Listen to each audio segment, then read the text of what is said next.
there was a complete shift in LinkedIn for the mortgage industry. LinkedIn has always been great for tech startups or entrepreneurs, but with mortgage, it was kind of a ghost town and it wasn't really effective. And then they made some major changes to their algorithm, and we started noticing that originators were getting leads.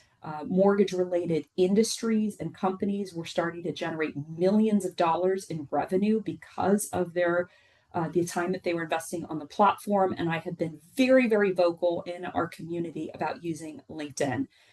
So we've already done a couple of sessions for our TPO brokers and lenders about social media, video, and personal branding. But I wanted to get really, really, really specific about just LinkedIn for our time today.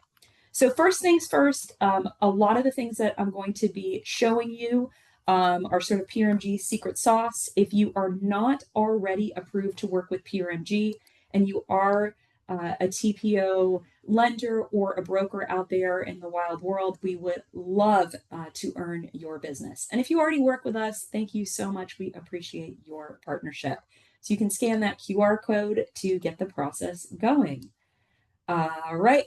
Great question. Is this call going to be recorded? It absolutely is, and it will be posted on PRMG's YouTube channel. I will be sharing that link at the conclusion of this call.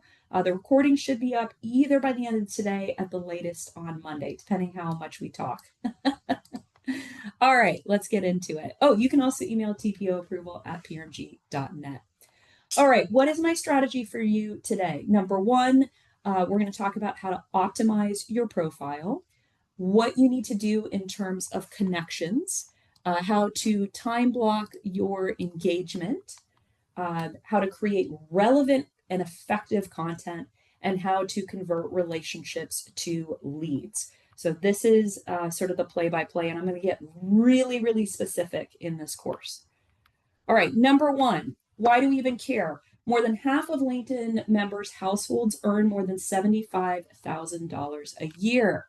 Number two, more than half of LinkedIn members have some form of higher education. And lastly, LinkedIn is a target-rich environment for folks who are higher net worth, who are more likely to own a home. If you compare this demographically to TikTok, where we've got a lot of young people or folks who will be future homeowners, it is worth investing in them. These are people who either own multiple homes today or are looking to buy homes. So that's why we're focusing on this demographically. This is a mortgage sweet spot. Let's talk about the algorithm. I've always loved this quote. The only thing that stays the same is change. And every single day, week, month, year, we are seeing new stuff on LinkedIn. You can find incredible thought leadership guides and articles about using LinkedIn. But if they are out of date, you kind of have to start over. So I've spent an enormous amount of time. Everything that I'm showing you today has been confirmed and validated to work today, right? Some of these best practices have worked for 4 years, and some of them are brand new. So let's start with what's happening right now.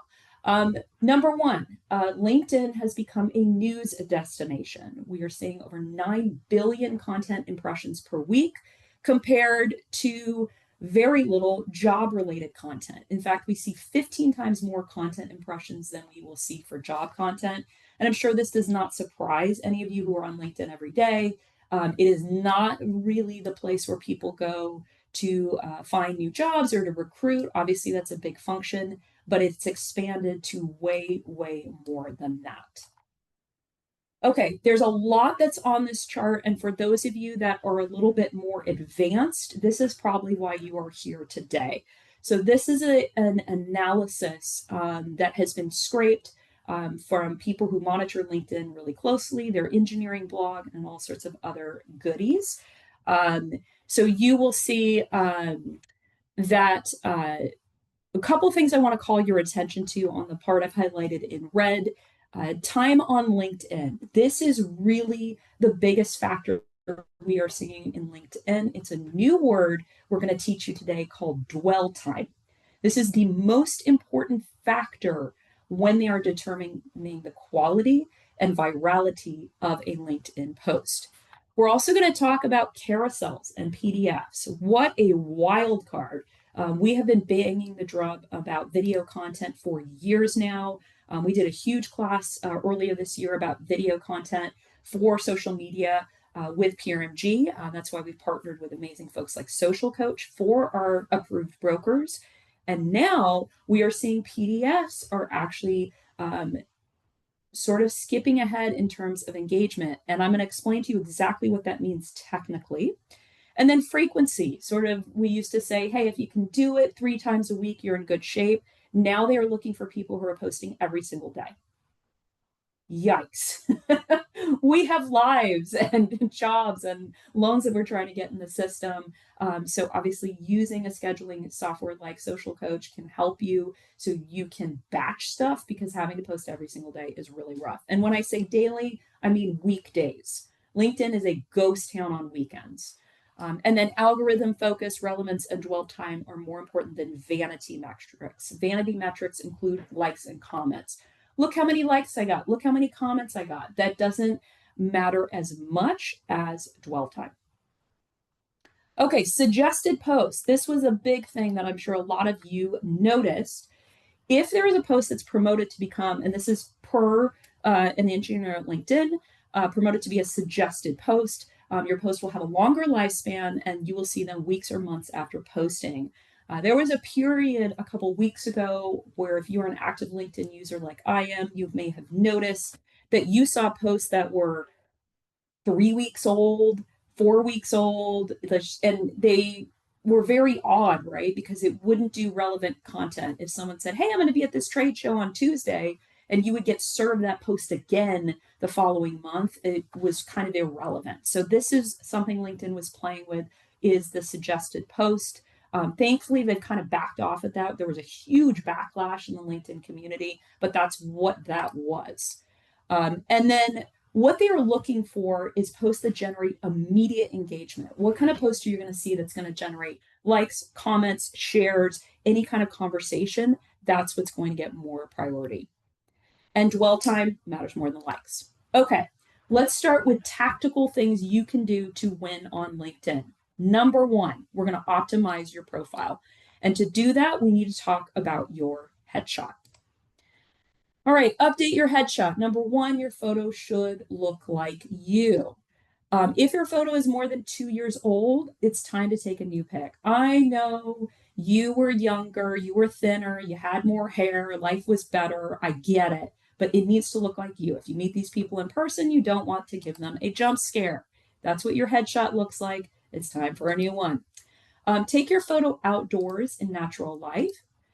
Don't do selfies. Have someone else take the photo. Don't do it in your car. Don't do it in your bathroom. Don't do it with your seatbelt on, all of that stuff.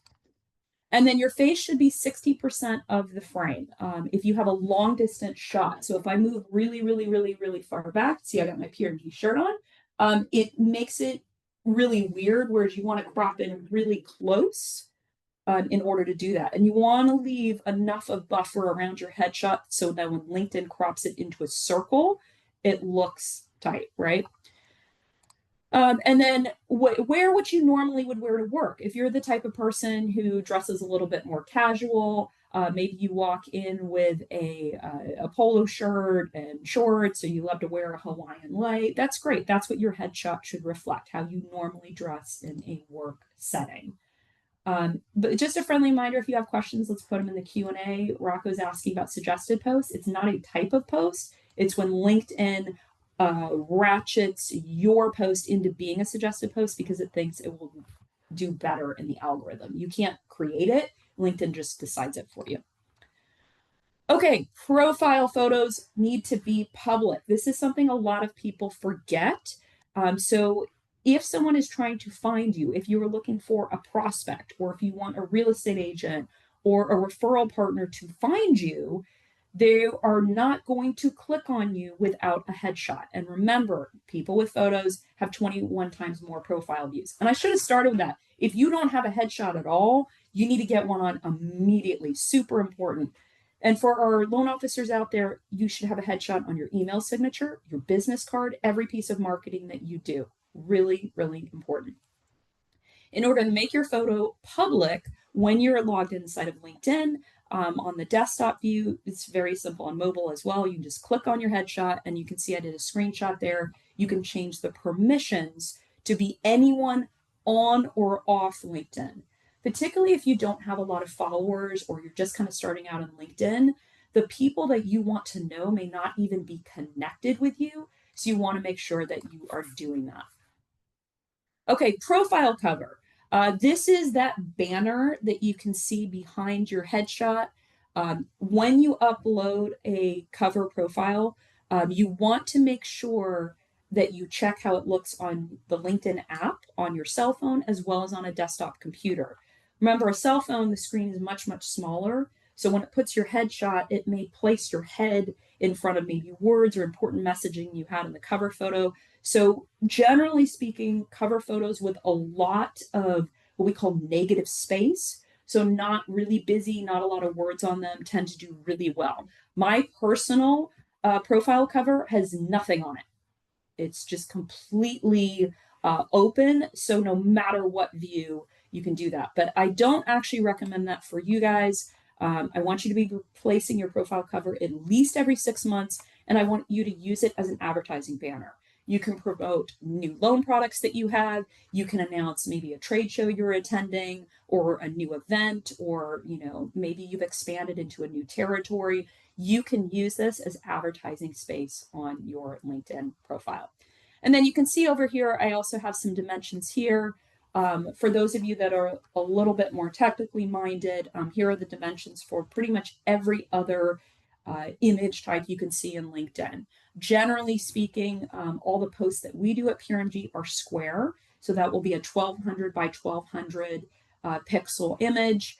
If you use Canva, they're really good about having templates that are already sized correctly, or other softwares you can download in Photoshop and other things will have that system. But if you're curious, it's worth doing the research on the pixel size first, so you don't spend a lot of time designing something amazing, and then when you upload, it's all squished or looks weird. Okay, headline. Now we're going to get into the strategic part of it. Your headline is what appears directly under your name. This is where you're going to describe your role, your specialty, and your mission. You want to use specific keywords. The first 5 words are the most important, and you get 220 characters. You want to use every single one. So I'm going to show you 4 examples of how to do this. Number 1, and you can see that little orange box. This person has no headline. You can see it looks really weird. You're like, well, what does this person do? I don't understand like what their role is.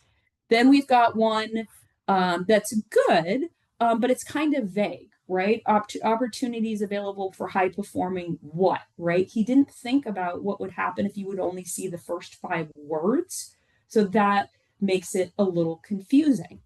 And then the third one is one of our amazing branch managers in New England. You can see producing branch manager serving Rhode Island. So I know right away what they do, right? So if you are an originator, it should say loan officer serving Massachusetts, or mortgage financial consultant based in Miami, Florida, right? You want to tell exactly what you do right up front. And then the one at the bottom is the one that I use on my personal profile, and you can see I have keyword stuffed it. I've thought of every possible search term that someone would use. So if you were an originator, I would say, I specialize in VA loans, non-QM, jumbo. I help real estate investors, first-time home buyers. You just want to load that puppy. So if anyone is searching anything close to that, you will come up. This is a huge, huge opportunity.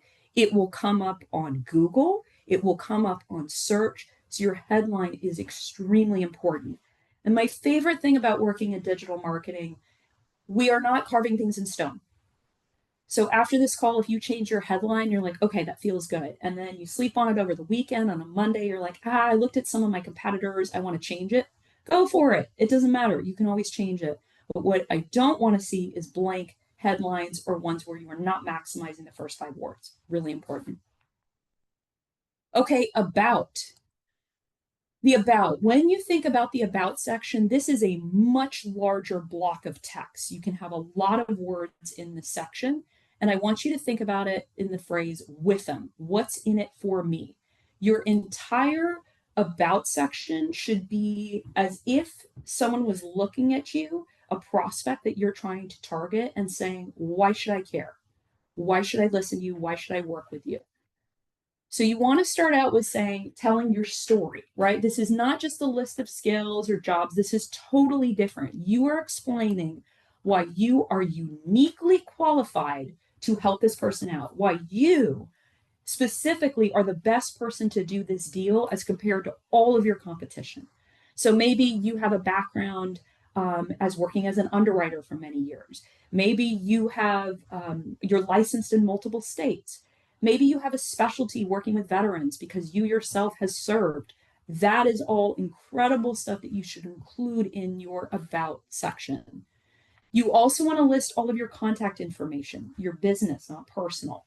So if I want to get a hold of you, don't make me hunt. What's your website, your email, your NMLS ID, your address, your phone number? Really, really important. If people want to do business with you, give them away. And then use emojis. You can see in the sample here, she used emojis as bullet points. It calls your attention. It's a little pop of color. It just is a lot easier to see.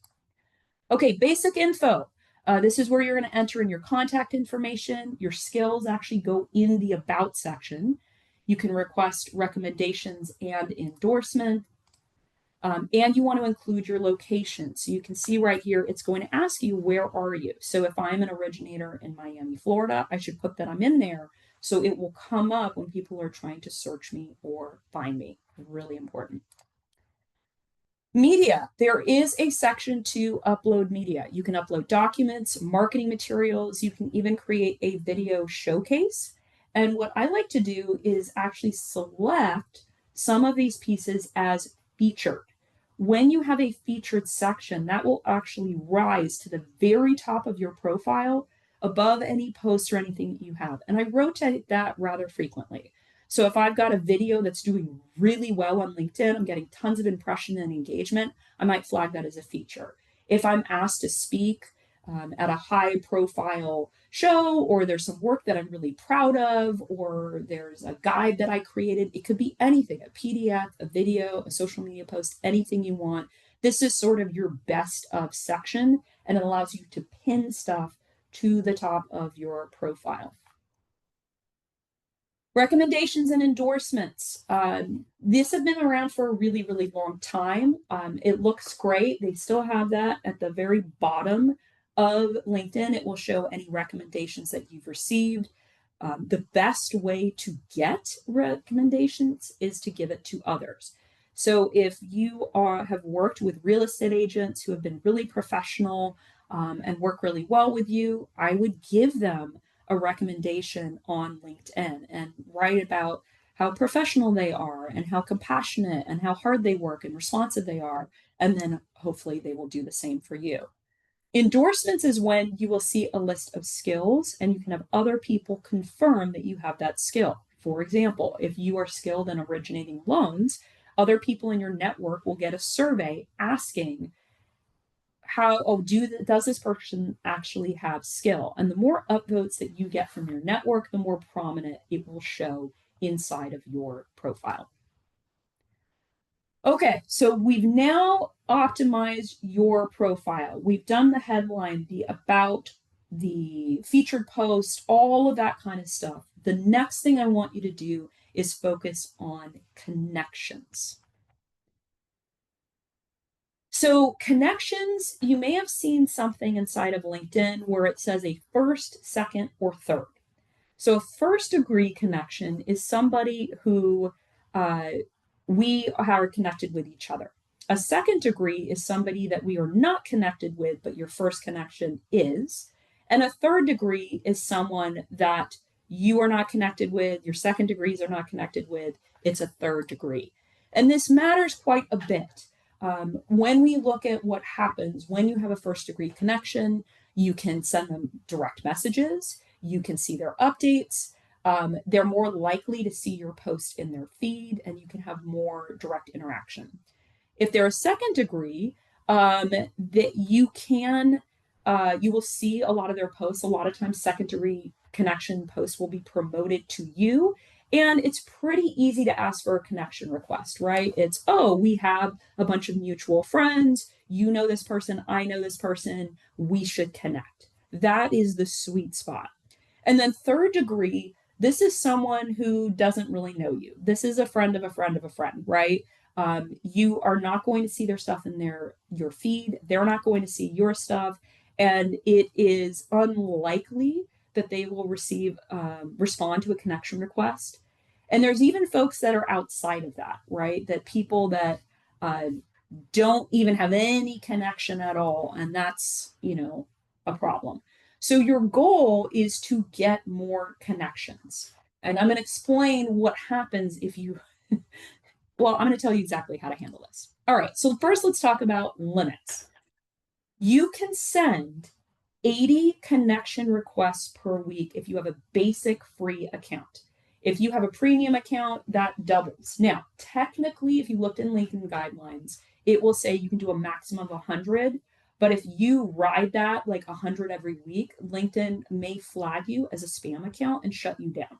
So 80 seems to be the sweet spot. As long as you stay under that, you're not going to get flagged from LinkedIn. So use all 80. Your whole goal should be trying to increase your network the most possible.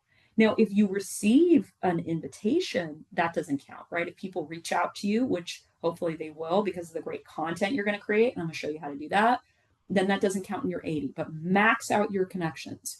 You can send 100 messages per week, right? If it's for all of these, or if you have a free account. I do not recommend paying LinkedIn for a premium account, doing the sales navigator, unless you just got dollar bills you want to light on fire. It's not really going to help you. But you can send up to 100 messages per week.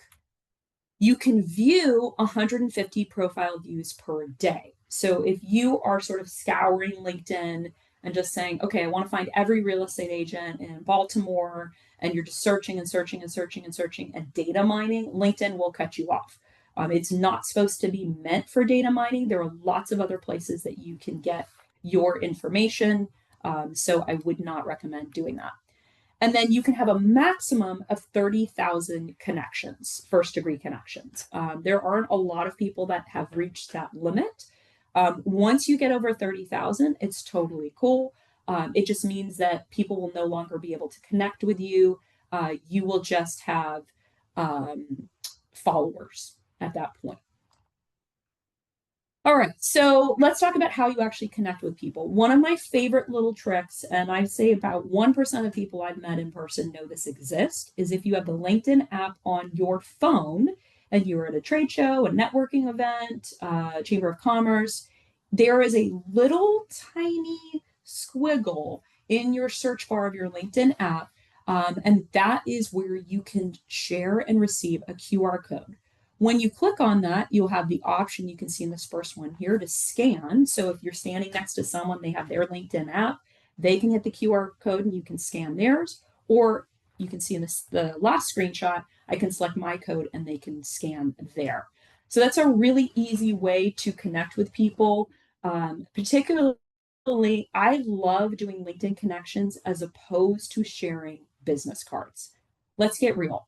Business cards are great if you want to prop up a wobbly table or pick something out of your teeth, but it's 2025, right? We have got to get into a digital way. And when you have a first degree connection with someone on LinkedIn, that's what this will be, you can start feeding them content and you can start messaging them to grow this relationship. So a really, really good way to make contacts if you are in person.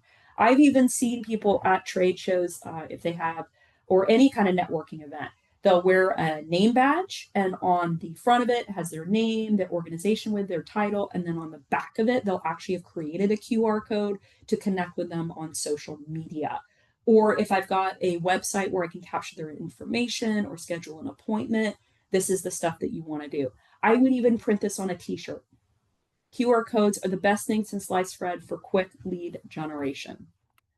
All right, connection request. Here are Robin's patented do's and don'ts. Number one, do send your max connection request of 80. Do not include a note. I get asked a lot, What note should I write when I'm doing my connection request? Nothing. When you do that, it comes across as a sales pitch. I wouldn't even bother. The only time that I do write a note is when I've met someone at a meeting and I want to remind them, hey, we were just on the LinkedIn lenders call with PRMG. It was so cool to see you there. Let's connect. That'd be a great example of a note. But if you start with a sales pitch, you will get rejected. They will see this as spam. So make sure your note is more, hey, this is how we know each other, and you're not asking for the sale in the note. You will get denied. And if you're like me and you get a billion pieces of spam in your LinkedIn inbox, stay away from that. Do ask for connections inside out. So what I mean by that, don't ask for third connections. Find second connections, because when it appears in their notifications, it will show how many mutual connections you have. So if you have someone where you have 40 mutual connections, you're almost guaranteed for them to connect with you. Oh, wow, we know a lot of people in common. I can't believe we haven't connected before. So I want you to start with the low hanging fruit. Second connections with a lot of mutual, and then just keep going out. Second connections with not as many. But if you try to connect with third connections, you're going to have a very high denial rate. They're like, I don't know who you are. You don't know anybody that I am. I don't know what you're trying to sell me. I don't want to see that. Remember, this is relationship building. This is a different type of platform than the other ones. And then that's what I just said. Do not try to connect with people with very few mutual connections. So when I get connection requests, that's one of the first things I look at. If we only have one person in common, I don't want to connect with you. We have 100 people in common. Oh, fantastic. You're part of my network already. All right, once you have done your connections, now we need to talk about engagement. And I'm not talking about walking down the aisle. Engagements. First thing that I want you to do is time blocking. Social media can be very addictive. And you can open up your app, whether it is Instagram or Facebook or LinkedIn, and you will just see it would just get caught into a wormhole, right? If you time block, some of the most high powered executives that I know, they will get up at 5 o'clock in the morning. They will set a timer for 15 minutes. And that is when they comment on LinkedIn posts, they share and they like and they get engaged, and the timer goes off, they leave. This is not a full-time job. You guys have other things to do with your day. So what do I mean by engagement? You've probably seen these buttons at the bottom of a post. You can like it, you can comment, you can repost, or you can send. And then down at the bottom, you're going to see what this means, right? So this is a study done by Richard Vanderblom, and he was showing that a like is worth like 1 point, right? A comment is worth 15 times more than a like. If they do a repost, that's worth 10. Repost with thought, so you repost and then add kind of your 2 cents, saving it or seeing more. Now that's interesting. We'll talk about the see more in a little bit and how you can trigger that. When you write a comment, it needs to be at least 15 words. You also want to tag people in the comments. You will not get penalized for tagging people in the comments, like if you over tag, and you can also tag the person that you are replying to. So if this is feeling very technical, I'm going to walk you through all of this. Let's look at comment samples. So this is courtesy of our good friend ChatGPT, right? Asked it, show me 3 comment samples with a minimum of 15 words that would increase engagement. So it broke out into these categories. Hey, congratulations on this big achievement that you have. It's so inspiring. And then you're asking a question for engagement. Hey, I really like this take that you have, especially your point about, and then get specific about what the points are. Do you think this is more of a short-term thing or a long-term thing? And then the last one, if you're seeing a product launch or a new change, this is so exciting. I'd love to focus on list specific. What kind of feedback? So you're seeing a pattern of acknowledge, say something nice, congratulating, encouraging, call something specific, and then ask a question. You want to have a dialogue in your comments. Comments that are not really great are good post, thanks, cool. I mean, it's better than nothing, but this is the kind of stuff, because if you think about when someone comments on a LinkedIn post and you comment, If someone replies to your comment, they get notified. So this is how you can start spiraling out that network and get follower requests. If you're writing comments that are thoughtful, that's kind of your advertisement. This is where you can weigh in and say, this is how I would approach this problem, or I have a different point of view. This is the way. And I have found professionally, I've hired people based on their comments. When I see how they handle themselves, how they respond, how they're very articulate, that is a big way to have a calling card. The other thing that's really important is tagging. You can tag, I would say, about 1 to 4 people. Now, who are we tagging? You can tag potential prospects. You can tag other employees, mentors, influencers, anything that you want. When you tag something, it will automatically show up into their notification. We are playing into their ego. Oh, I just got pinged. Someone called me out. Someone's thinking about me. And the people who respond, who you were tagged, that counts as a 1.5 times engagement versus just a normal person responding. And if you are writing a post where you're tagging a bunch of third connections or prospects, if you do it too much, it can be seen as spam. But if you do it in the comments, and you can see I did a screenshot of an example here, it does not. So maybe you read an article that's really interesting. You could reply to the comment and say, hey, what do you guys think about this? Or I'm curious about your perspective. That's a great way to get inside of their notifications. Okay, so we've optimized our profile. We've done the 15 minutes a day of engagement where we're doing long, thoughtful comments and we're tagging. What about the content? So there's a lot of people who stop here. And that's okay, right? My profile looks great. I talk to others, but I'm a lurker, right? I just watch the world go by. I don't want to do anything on LinkedIn. But if you are looking to make money off of LinkedIn, this next section is where it all comes together. So the primary goal, this is another quote from a LinkedIn executive, of any algorithm is to make the platform so enticing that people spend more time on the platform, ultimately leading to increased revenue from advertising.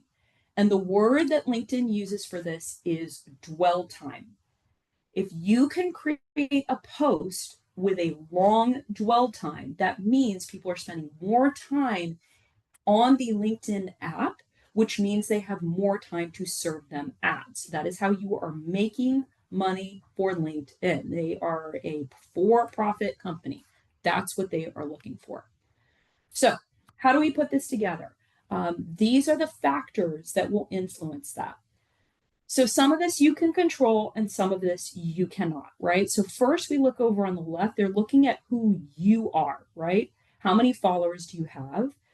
Profile age is not how old you are, it's how long you've been on LinkedIn, right? I've been on LinkedIn for almost 20 years, a really, really long time. Some of you have been in like me since the very beginning. If you don't have a LinkedIn account, best time to start is now. Connection diversity, do you have people at different job industries, different employment levels, entry level versus C-suite? How many connections do you have? So this part has to do with who you are. And then the type of post. What type of post is it? What type of engagement are you getting? Are people flagging you as spam? Are you getting hearts? Are you getting downvotes? All this kind of stuff is considered. And then what kind of engagement is happening? Are people reposting it or viewing? All of these things LinkedIn uses to measure, one, if the post is spam, and two, if they're going to make it what we called earlier a suggested post. Okay, so what type of content do you have to options do you have to have? A lot. You can do articles, infographics, you can do a slideshow or a carousel, you can do polls, videos, plain text and photos, all of these. And I'm going to talk to you about the ones on these that you need to be paying attention to. We're going to start from this recent study released by Metricool, where they evaluated over millions of pieces of content on LinkedIn, what was performing the best. And it's up to you which metric you care about most, right? The things that I care about are impressions, interactions, and engagement. That is what I'm looking for as a marketer. So impressions means how many people saw the post at all. In interactions and engagements are how many people are actually pressing the button, whether they're liking, sharing, commenting, or doing something else like that. So you can see if we look at some of the standouts that we had, the carousel is incredible, right? We see a ton of interactions, ton of impressions, and then surveys, also known as polls, massive impressions, just huge, huge reach. And of course, video, which we all love and adore, that is pretty darn decent as well. So these are sort of our superstars when we look at making content.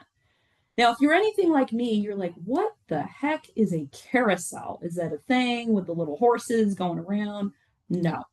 A carousel, believe it or not,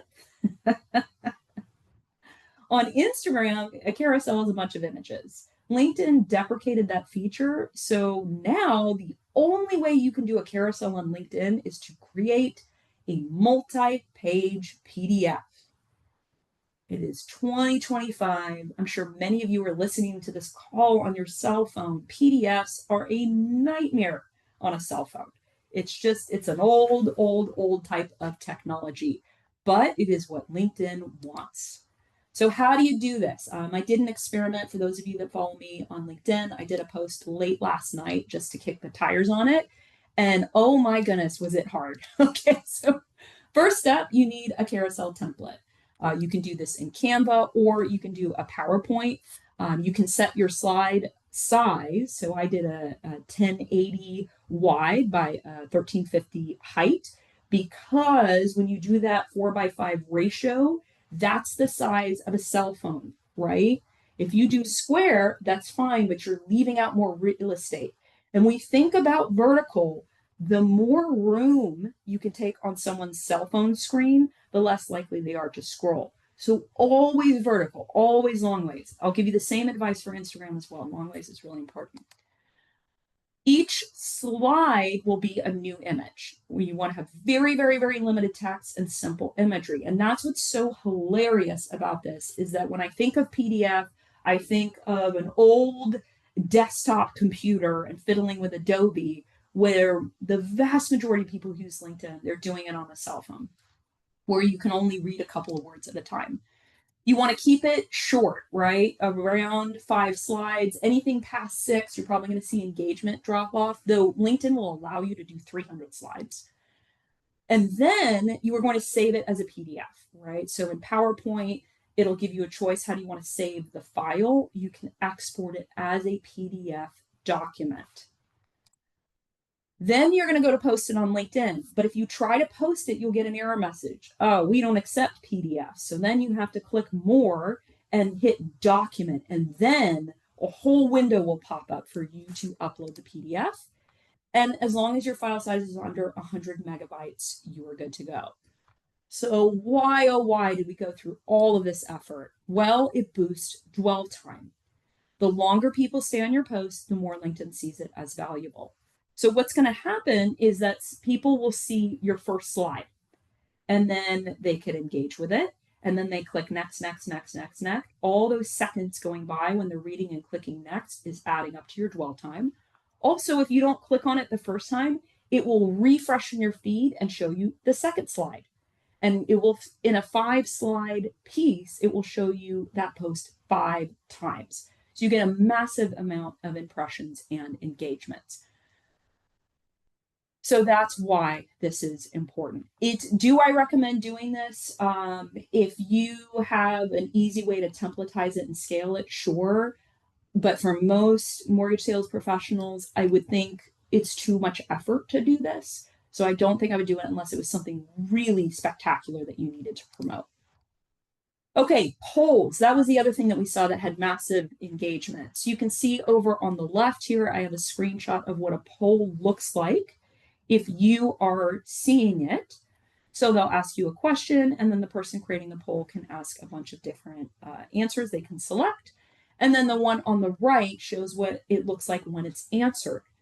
So it's a little gamified thing that if I want to see what other people answered, I have to answer the poll, and then it will flip to showing me the answers. So it automatically creates engagement because you want to see, well, what are other people saying? Did they agree with me? We get these groupthink, we get all these sort of psychology reasons why polls are really effective. So why do we care? Number one, it's twice the reach of a regular post. We recommend that you always add an other option, see comments, because what is liquid gold? Comments. So if somebody asks, hey, what do you think the best loan product is, FHA or VA? And then you have a third option that says other, write in comments. People will go in the comments and be like, well, what I really love is blah, blah, blah, right? And that's what you want. You want all those comments to show up below.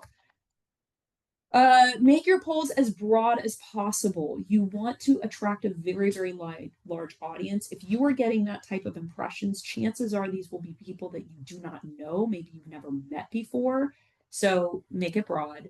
Don't make it salesy and don't make it political, right? This is an opportunity to just get engagement, but don't try to sell anything and don't be controversial. And then the best time to do this is weekly, really early in the morning. So if you do it really early in the morning, then when people are logging in to LinkedIn to have their morning coffee, and I'll talk to you about strategies for when to post, that will show up and it will sort of hang around for the entire day. All right, articles. So I have actually never done an article because it seemed like a lot of work, just like yours. But this is how you can become a thought leader at scale. So when you go to the homepage of LinkedIn at the very top, it says, do you want to make a post? Do you want to do a media? Or do you want to write an article? You cannot do it from the profile screen. You have to do it from the home page. When you do, it'll invite you to do an image, a video, and then you can write something. So how do we do this? And there it is. I took a screenshot of what it looks like. Number one, articles are very helpful for SEO. We are trying to get discovered. We are trying to generate new leads.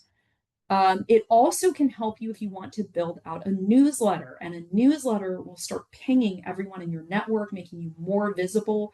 Some of the people who've made a lot of money off of LinkedIn, it's because they do newsletters. You want to do original content. If your marketing team or someone else has created a blog post, if you think, well, I'm just going to copy and paste it and put it in there, that's not going to work. You need to have some kind of thought leadership. But here's the good news. It only needs to be 1,000 words. You want to post on weekdays when people are, hey, I've got a couple of minutes before a meeting. I want to sit down and read work-related content. You want to feature a single high impact video. You want to hyperlink to credible sources, and you want to have a killer cover image. And the recommendation is maybe you only do this twice a month. You do not need to do this weekly. And then you can promote that article as a post. So then you can make a post, you can tag your article and say, hey, check out this great article that I wrote about, why this is a great time to buy in 2025 in Massachusetts. Okay. And then you can also share it with any LinkedIn groups that you are a part of. Okay, video. I was not going to pass video by. Per a LinkedIn executive, video uploads are up 34%, and video viewership is up 36%. Now, what's interesting to me is that 2% delta. So we are seeing that more people are watching videos than people who are making videos. And that gap is where the magic is. Because people want to consume video content, but they don't want to make video content, if you are one of the few, the proud and the brave, you can get lots of engagement and interaction in video on LinkedIn. All right, some tips to do video. Authenticity matters. You want to film vertically. Remember, think mobile first. Think about the cell phone. You want to keep your video short, under 2 minutes. Include subtitles and very clear audio. LinkedIn does have auto subtitles that it adds. I'm not a huge fan. I don't think it's super accurate, but there are plenty of software features that will do that. Social Coach offers captions as well as lots of other pieces of software. It's worth it. When you think about how people use LinkedIn in the wild, if I'm in an office and I'm scrolling during my lunch break, chances are I have the audio off. In fact, 90% of videos that are watched on LinkedIn have no sound. because they don't want their coworkers to hear. Maybe they're in a meeting and they're just scrolling, right? So you want to make sure you have captions so they can engage in the content even if the audio is not there. Right. And then you want to write a long caption to increase dwell time. So one of the things that I will do for myself personally is I will record a video and then I will write the bullet points of the video in the post. So I don't assume that someone wants to watch the video, but I want the dwell time. So if you would rather read my video as an article in a think piece, you can just click on the caption, you click the more button. Remember that more button is gold. When they click more, then they can read and they can follow along. And then sometimes for fun, I'll put an Easter egg in the video so I can see if someone actually read it. But that's okay. If they just sat there and read my caption for many, many seconds, LinkedIn will still give me credit. And then you want to have a strong opening hook when you write this. Remember, the first 5 words in LinkedIn are really your power spot. And I'll talk to you about writing captions in a little bit. And let's use props. If you have an adorable pet, if you have adorable children, awesome, right? People, work is boring. We want to see cool stuff. We want to see your home office. We want to see where you are out and about in the world. We want to see your adorable dog. So that kind of stuff can always help. All right, writing captions, really, really important. So there's lots of ways that you can do this. This is showing you how it works inside of Social Coach. They can help you with this. AI can help with this, but there's a lot of specific things that you need to learn about this. All right, text and photo. Text and photo is a picture and text. This is almost half of all content in LinkedIn is an image and text. When you do this, you want it to be long. So about 1,000 words on a single topic with relevant key words. Okay, so it's okay to have short posts on LinkedIn, but longer ones do perform a lot better. You want to have a start with a compelling hook. You want to have an authentic voice, and you want to end with a strong call to action. You want to keep your sentences very short, right? And generous line breaks. If you see posts, and I'll show you an example in a second, where it's sentence, space, because if you think about it, it's really hard to read a big, massive text, as I show you a big, massive text. And you want to use images, right, that are vertical in format, that are branded, that have real photos. We don't want to use stock photos. We don't want to do promotional images. We want to make it real, right? So if it's a picture, I live on an avocado farm. When I'm out in the farm and I'm taking videos of me with the trees, that gets incredible amounts of engagements because it's real and it's unique. There isn't a stock photo of that. So that kind of stuff performs better than generic stock photo stuff. Hashtags. This screenshot made me laugh so hard. So this is just your amusing thing. Hashtags don't really work as well as they used to. Now with people using AI search, LinkedIn has their own AI search that they are using. It's not as important, but it still helps. If you are going to use hashtag, let's keep it from 3 to 5. Don't overload your hashtags. Emojis. Emojis are really important. I like to use an emoji at the beginning of my hook. So one of my favorite ones is the finger that's pointing to the left, like that. We'll show the words. Or maybe a speaker to show an announcement, or a star, or a checklist, or a red X, or something provocative. When it is in the news feed, it's a scroll stopper. You see a little bit of color. You're like, what is that? It makes you're curious to learn more. Don't use more than 10 emojis. You can use them as bullet points. I find that's really effective. You can also use emojis in comments, but use emojis everywhere. You can actually use them in your headline, your about, load it up.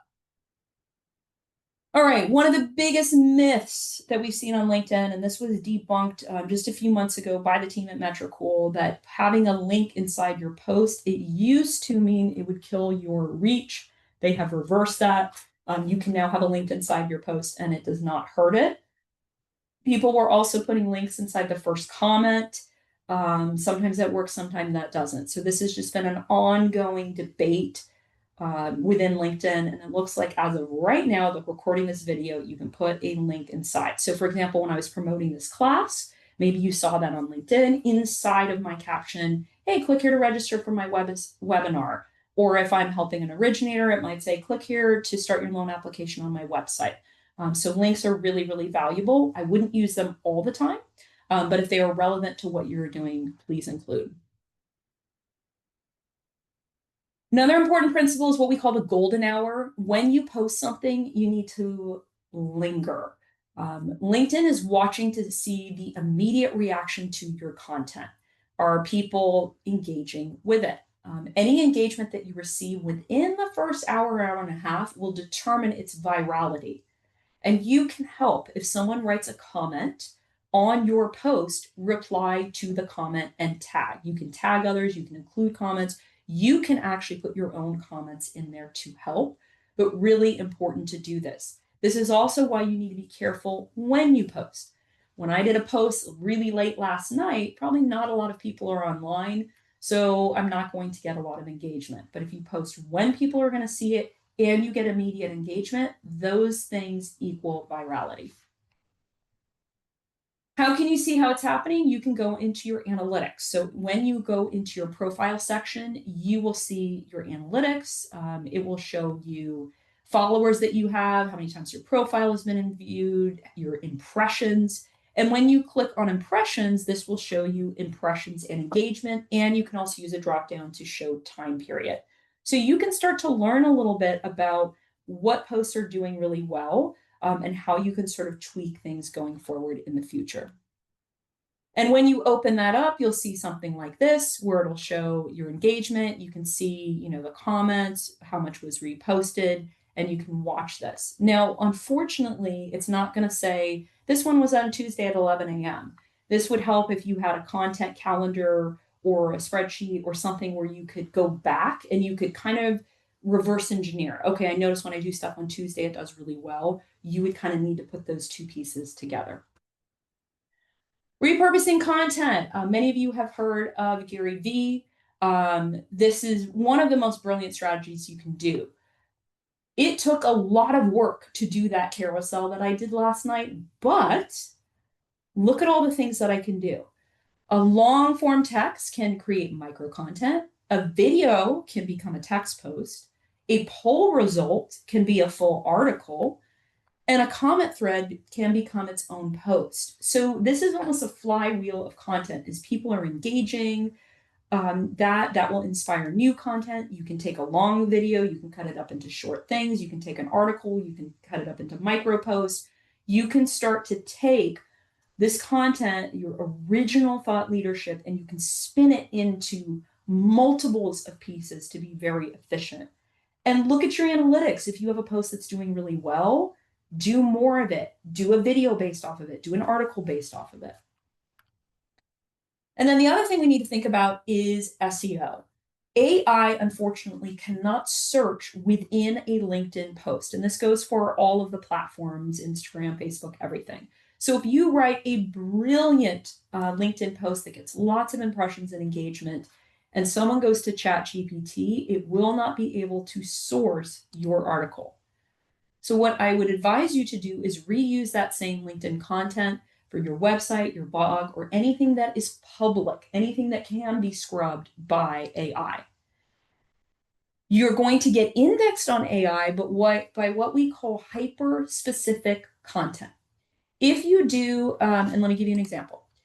If you do a very narrow question and answer that mirrors the type of search that people are looking for in AI, that is when you will get a hit. For example, if you had a post that says, what is the best type of loan for an accountant in New England that has seasonal income? Let me explain to you how. And then I go into it. If someone's going into Perplexity or Grok or ChatGPT or Gemini and writing, they're not going to write, what's the best loan for me? What they are going to write is, hey, I'm an accountant. I live in Rhode Island and I'm looking for a type of mortgage because I only work part-time throughout the year.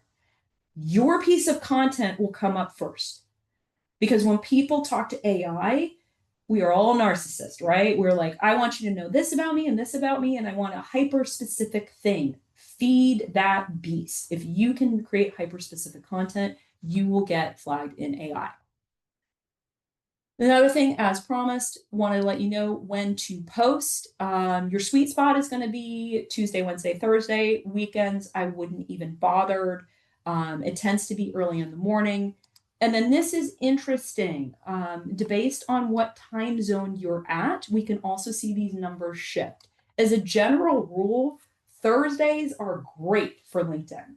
And what's funny about this, I found this out by accident. I tended to write all of my LinkedIn posts on Thursday afternoon, right? And I'm on the Pacific time zone because it was towards the end of the week. I'm like, oh, Friday's almost here. Maybe I don't have a meeting schedule. I'm like, I'm just going to do a post during this time. So apparently, that's a lot of other people are also on there as well. But you can take a peek at this and look at this. Now, if you're saying, hi, I live in Denver and I am not going to wake up at 5 a.m. in the morning to post on LinkedIn. Me, neither. You can use the scheduling feature inside of Social Coach, inside of LinkedIn, and you could say, hey, I want this to go out at 5 a.m. So while you're asleep counting sheep, that post is going out. I do all my posts in advance. So we can actually do the business of doing loans. All right, how do we make money out of this? So we talked about optimizing your profile, engaging with other accounts, creating all sorts of content that is guaranteed to work. Now I want to make money. So one of the things I wanted to show you for those of you who are marketing professionals or owners of mortgage companies or senior level executives, there's a lot of impact of having your entire organization in on it, right? So this is just a crazy little chart that shows what would happen if you have a large company like PRMG and you had 1,000 employees all share the same piece of content, the impact that would create. So you can have your employees act in mass to help promote and share content. So kind of an interesting way to think about this.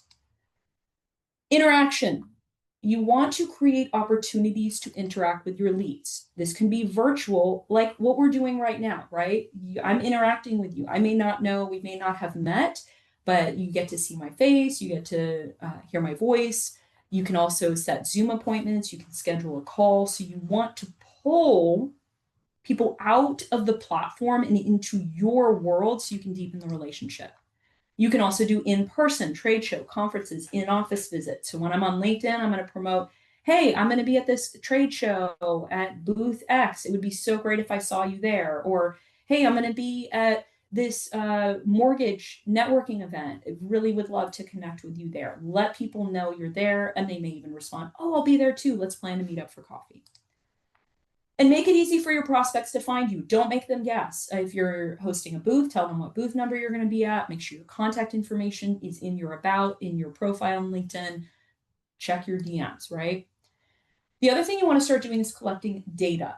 You can do this by creating a newsletter where you ask for people's emails, not in LinkedIn because it will not scrape their emails. I'm talking about a newsletter outside of LinkedIn where you can collect emails. Hey, subscribe. If you like articles like this, I share them with my database weekly. Provide your email address to sign up. You can also promote your website as well as your point of sale to get leads and get people to where you are. You want to test the contact form on your website. Does it work? Where does it go?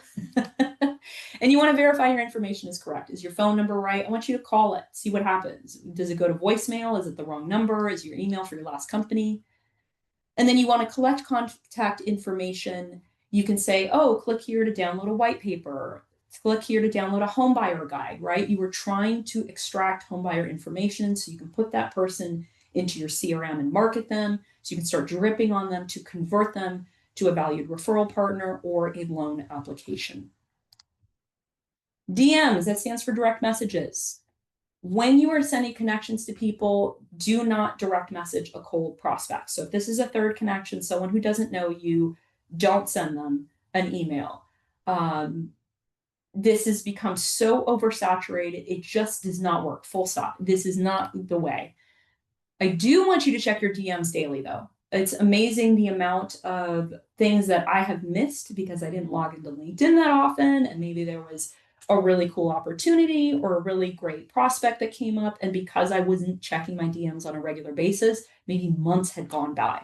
So make sure during your 15-minute time blocking, you are looking at your messages. Do check your notifications, and anyone who has responded to anything you posted on LinkedIn or even responded to a comment you wrote on another person's post, respond. Respond 100% of the time. Do not direct prospects to non-owned media. This is one of the saddest things I've ever seen. You do something great on LinkedIn and someone's like, oh, this is great. Let's, I'd love to learn more about this. And you say, sure, go to my YouTube page. You don't own YouTube either. And the same rules apply there. Now they will get sucked into YouTube's algorithm. You want to direct them to owned media. I want you to go to my website, my point of sale, my scheduling app. You want to control the contact, extract the data. Don't bounce them around to other social media platforms, because then you just have to try to capture them all over again. The truth is, the most successful people on social media, and you probably feel this in your bones, they are not smarter than you. They don't work any harder than you. They're not more qualified. They're not morally better people. They just know how to work the system.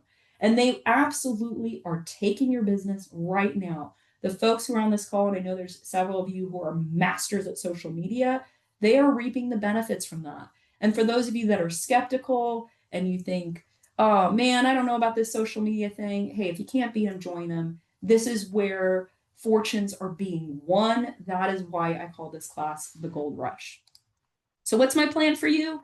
Number one, I need you to get approved with PRMG, or if you are not already. And if you are, you can actually request a free social coach account, which can help with videos, posting, scripts, ideas, managing all your stuff that I've talked about today. That will allow you to manage all of your social media platforms on a single dashboard. You can create content and schedule it in advance. You can plan milestones and holidays and recognition in advance. For example, we all know Labor Day is coming up. I could do a social media post for Labor Day today. And you want to make sure you respond to your messages and create and convert.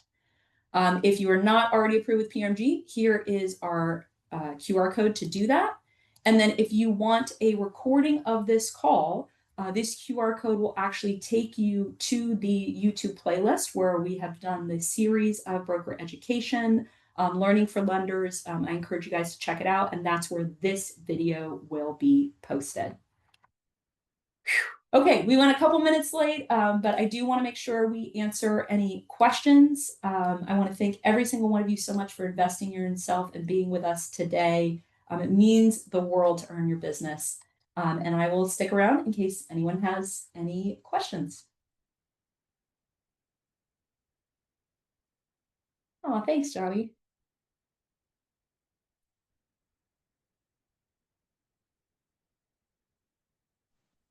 Great job, Hey, Robin. Thank you.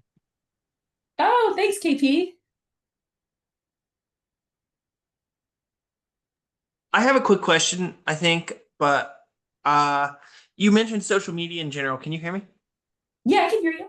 Okay, cool. And if this isn't the right class or whatever, it's fine. You mentioned just social media in general, and I was just curious. I use LinkedIn a lot already, but with Facebook, some people told me that just a simple question, not to use the create a business page. It's better to have a just market from your personal profile. Are you familiar with that? Or like I said, I if this is just am. LinkedIn, it's fine. Yeah, no, I teach all sorts of things. Today was just a LinkedIn thing.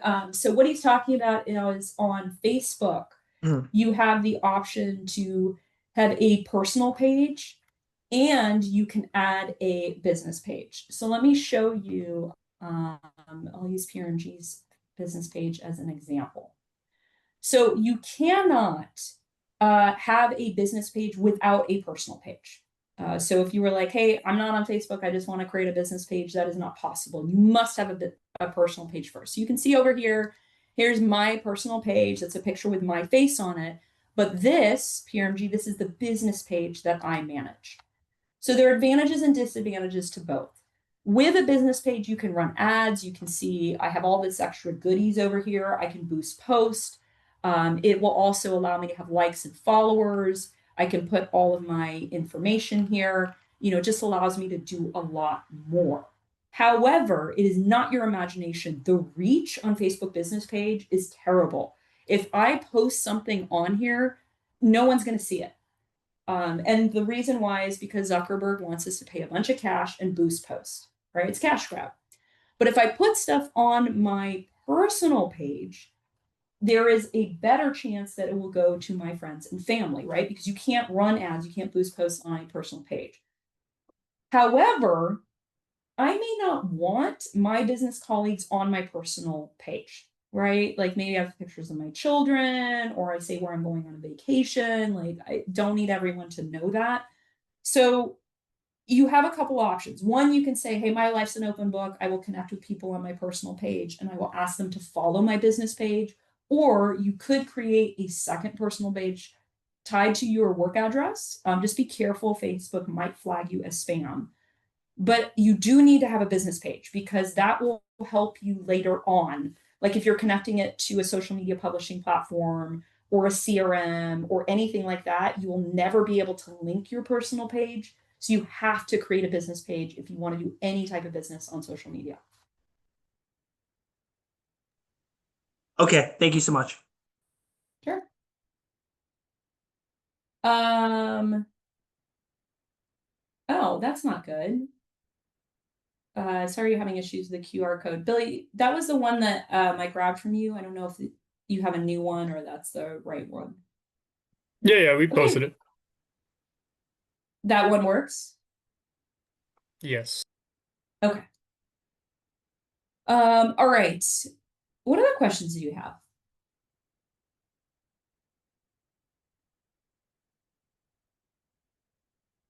What do you use instead of hashtags? Just keyword stuff your content. So inside of your post, that's when you are going to write your stuff. Let me see if I can find you a really good, here we go. I'm going to show you an example of one that we did. So this is a program that we're advertising. So you can see inside of the caption here, let me make my screen a little bigger. Oh, I made it a little too big. Sorry about that. I wrote first-time home buyers in Shawnee County, Kansas. So I'm looking for people looking for Kansas. That's why I always type out states. I don't use abbreviations KS. I typed out the name of the county. I wrote the word credit score. I wrote home buyer education. I wrote home ownership. So I have all of these things inside of here. So if somebody is searching for any one of these terms, that will come up in search. I don't need a hashtag because if they're searching any of these words, they will get found.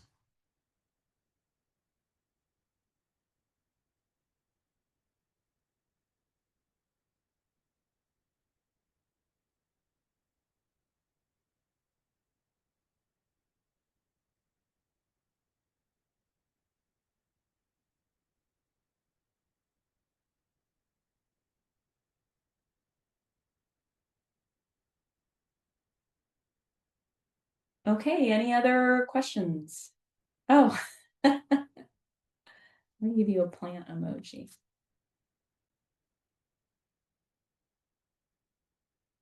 Hey Robin, can you hear me? Hi, Ricardo. How you doing? I'm good. Always a pleasure. Are you in a new office? You know what? My son and I, we switched rooms because now I'm having two. Second on the way.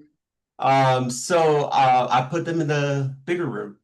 So, I'm so used to seeing you with all like the space posters in the background. Okay, still space theme. Thank you.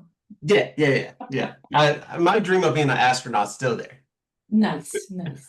I've been implementing a couple things where I'm kind of struggling with making it personal. So do you have recommendations when it comes to AI dialers? So I have an AI agent, Bill, but when they dial, it just doesn't feel like a person because they're talking finances, right? But I'm thinking about launching him in social media instead. What are your thoughts on that? Launching it for voice on social media? So it's a whole like there's an avatar. He has a Mm. voice, right? He just represents just general knowledge, right? Right now it's like answers questions, schedules calls, right? But it goes into depth too to like build relationships, but it kind of like feels unpersonal a lot of the times. So I'm thinking like, maybe I should just give him his own social media page and then grow his audience there instead before direct messaging. This is just my opinion. Yeah. Would you want to watch an AI video? Well, some are good. That's the goal. So the best ones I've ever seen are from our mutual friend Jarrett, right? Yeah. And for those of you who are wondering about AI video, there's a software called HeyGen, HeyGen. There's also one called Synesthesia. I don't recommend it. They just took my cash and ran, but HeyGen's pretty good. And he actually created an avatar of himself, but he spent a lot of time on the lighting and creating the avatar. And it's indistinguishable. It looks like you're speaking to that person. I think maybe if you did it with B-roll, it'd be interesting to test it out. But I'd give it a smell test and see how it is. There is some people who would think it was really cool. There's some people who would be kind of like turned off by it. I mean, I guess it depends what your audience is. It's worth experimenting with. Yeah. Thanks. Sure.